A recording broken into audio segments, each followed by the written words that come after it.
अस्सलाम वालेकुम फ्रेंड्स, मैं हूं आपका टैक्स दोस्त और टैक्स होस्ट। इस वक्त मैं लक्ष्मी चौक पे खड़ा हूं और लक्ष्मी चौक उस साइड पर है। और बेसिकली आप लक्ष्मी चौक में आते हैं उस साइड से, ये माल रोड के साइड से आते हैं, ये बड़ा जो ट्रेन का फ्लाईओवर है।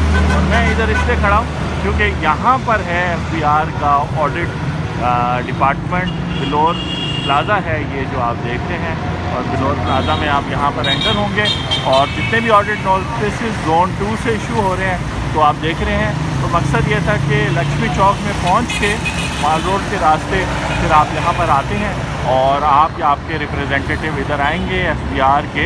ये है commissioner of income tax enforcement and collection division, regional tax office, बिलोर plaza, MacLeod road के ऊपर।